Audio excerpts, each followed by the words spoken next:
Assalamualaikum warahmatullahi wabarakatuh. Alhamdulillahirabbil alamin wassalatu wassalamu ala asrofil anbiya'i wal mursalin wa ala alihi washabihi ajmain, amma ba'du.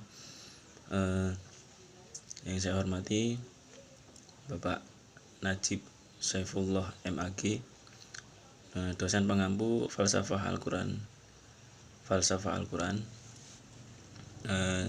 Saya Muhammad Samsul Ma'arif dengan NIM 530202101114. Di sini saya ingin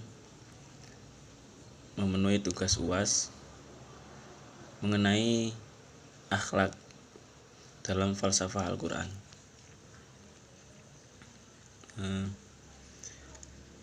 Dalam hidup, tingkah laku seorang akan dinilai. Penilaian ini mungkin berupa pujian, mungkin pula celaan. Dengan perkataan lain, ia akan memperoleh cap baik atau cap jelek.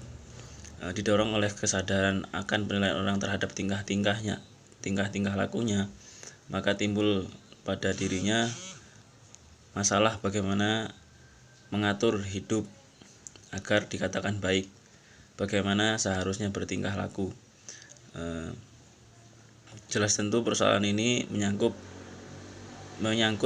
tanggapan akan makna hidup. Karena itu, sampai di mana tertib teraturnya kehidupan yang ia bina tergantung pada dangkal dalamnya. Salah benar pengertian akan hal tersebut, bahwa manusia mengerti akan apa yang baik dan apa yang buruk, bahwa ia dapat membedakan antara keduanya dan bisa mengamalkannya. Pembahasan pengertian akhlak.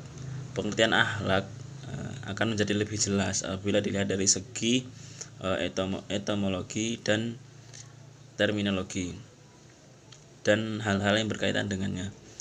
Secara etimologi, akhlak berasal dari kata Arab al-akhlaq. Ia merupakan bentuk jamak dari kata al-khuluq yang berarti budi pekerti, tabiat atau watak. Kemudian arti ini sering diserupakan dengan kata etika, moral, kesusilaan, tata krama, dan sopan santun. Dengan demikian, kata akhlak merupakan sebuah kata yang digunakan untuk mengistilahkan perbuatan manusia yang diukur dari baik buruknya suatu perbuatan tersebut. Dan di dalam agama Islam, ukuran baik buruk suatu akhlak itu terdapat dalam Islam itu sendiri, yaitu yang dirujukan dalam Al-Quran dan hadis. Kemudian pengertian akhlak secara terminologi. Pengertian akhlak telah banyak dikemukakan oleh para ulama dan para cendekiawan. Di antaranya yang dikemukakan oleh Prof. Ahmad Amin dan dalam kitabnya Al-Akhlaq, yaitu makalahnya berupa arafa ba'duhumul khalqu bi annahu adatul iradah, yakni annal iradata idza tadat syai'an fa'adatuha hiyal musammatu bil khuluqi. Yang artinya, sementara orang yang membuat definisi akhlak bahwa yang disebut akhlak adalah kehendak yang dibiasakan.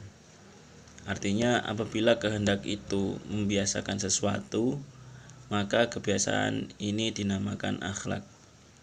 Kemudian yang dimaksud dengan akhlak menurut beliau adalah adatul iradah atau kehendak yang dibiasakan. Dengan kehendak itulah manusia melakukan suatu perbuatan, dan suatu perbuatan yang dibiasakan itulah yang dinamakan akhlak.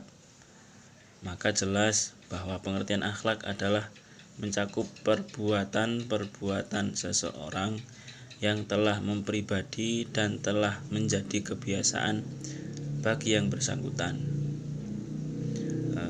Apabila tadi dikatakan oleh Prof. Dr. Ahmad Amin mengenai akhlak dengan sebutan irodah, maka untuk lebih jelasnya ada pengertian akhlak secara dari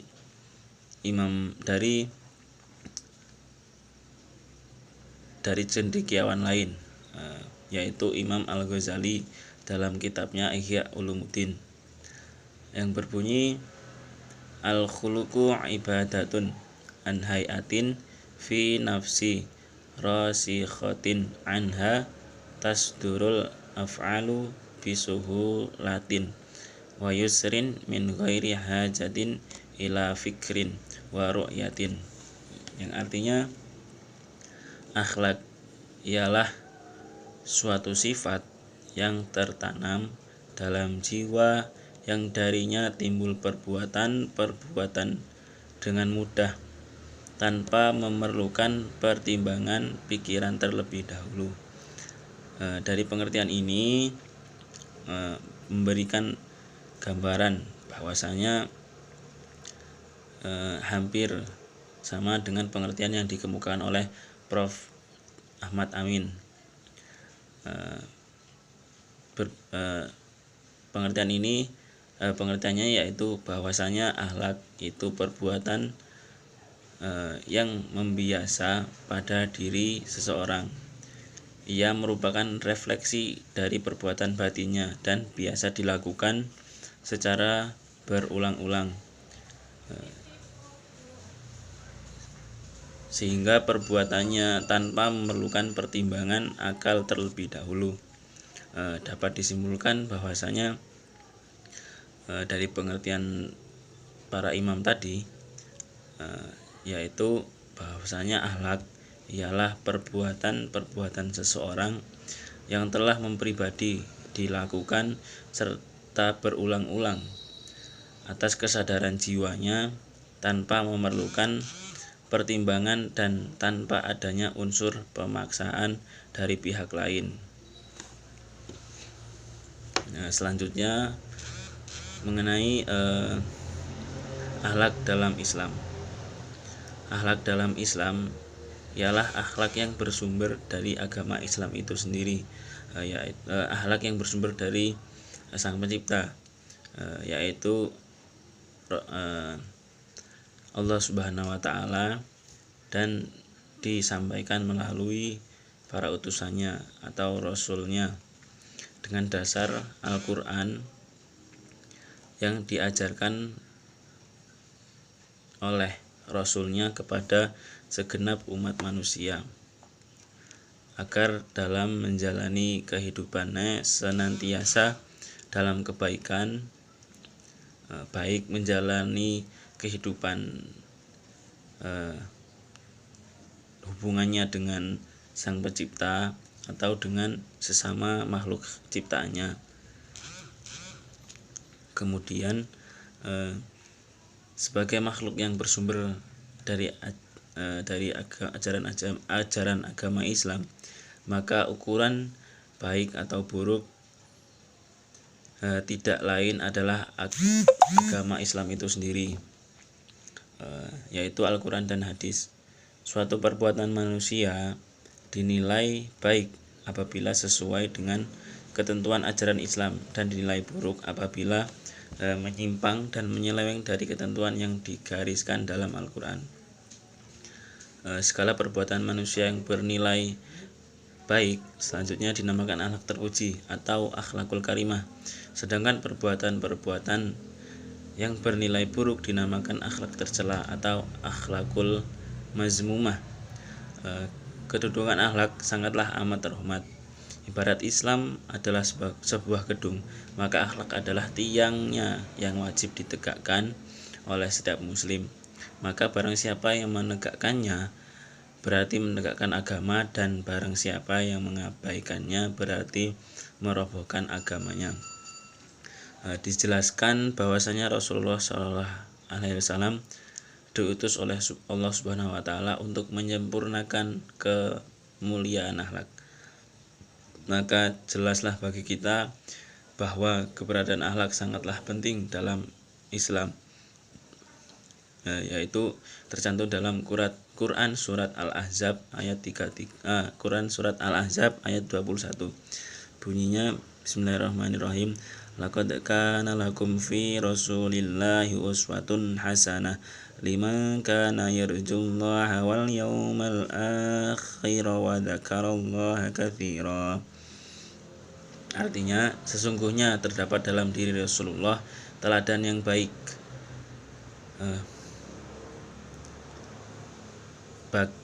bagi yang mengharapkan ridho Allah dan ganjaran di hari kemudian, dan dia banyak menyebut Allah. Keteladanan tersebut dapat dilakukan oleh setiap muslim karena beliau memiliki segala sifat terpuji yang dapat dimiliki oleh manusia,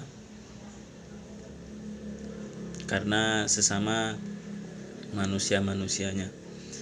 Terus pada awal kerasulan Nabi Muhammad itu sendiri, beliau benar-benar nyata dalam mendobrak akhlak jahiliyah umat. Mereka lupa dan enggan mengenali Tuhannya yang hak, sehingga hidupnya hanya bergelut dengan akhlak mazmumah. Maka kehadiran beliau sangatlah berpengaruh untuk membimbing ke jalan yang ke akhlakul karimah, ditanamkan akidah Islamiyah kepada umat jahiliyah tersebut, dan diajarkan bagaimana cara berakhlakul karimah kepada Allah Subhanahu wa taala dan cara berakhlakul karimah kepada sesama makhluknya, termasuk kepada sesama manusia.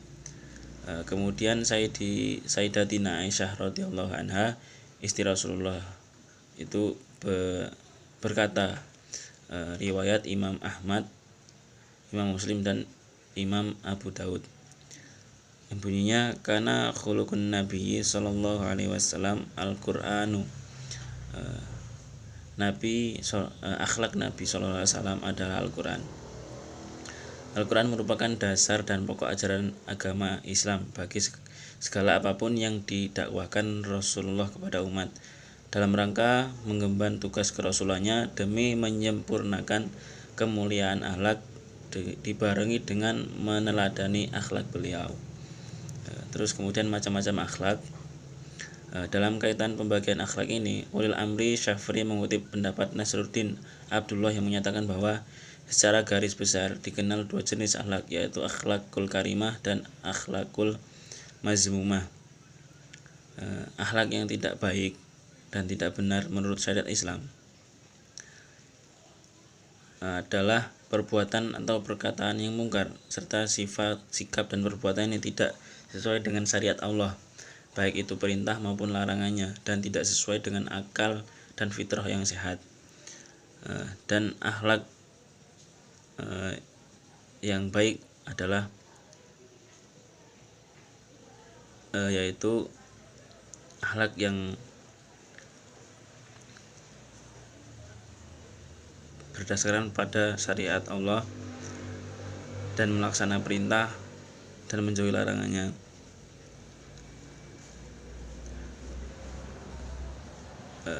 Atau bisa dikatakan bahwasanya sikap sederhana yang lurus, sikap sedang, tidak berlebihan dalam berperilaku, rendah hati, berilmu dan beramal, jujur, tepat janji, istiqomah, dan sabar, syukur, dan lain-lainnya.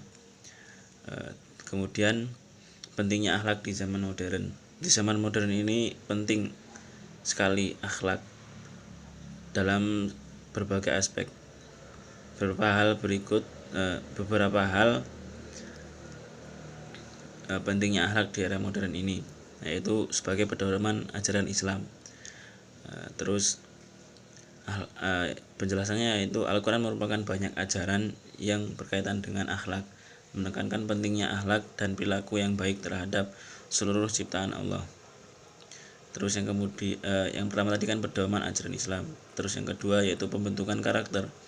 Pembentukan karakter merupakan aspek krusial dalam pendidikan, dan akhlak merupakan bentuk ilmu tertinggi.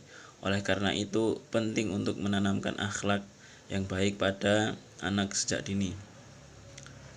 Lalu untuk kesimpulannya bahwasanya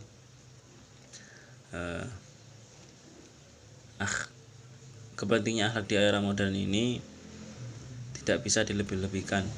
Sangat penting untuk mengikuti ajaran Islam dan menanamkan akhlak yang baik pada diri sendiri dan generasi mendatang untuk menciptakan dampak positif bagi masyarakat dan menjalani kehidupan yang sosial ini.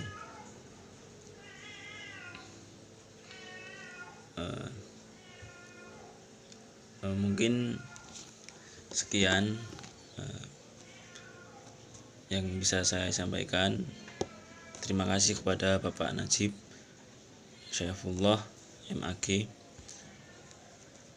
Saya mohon maaf bila ada banyak kata-kata yang salah. Saya akhiri, wassalamualaikum warahmatullahi wabarakatuh.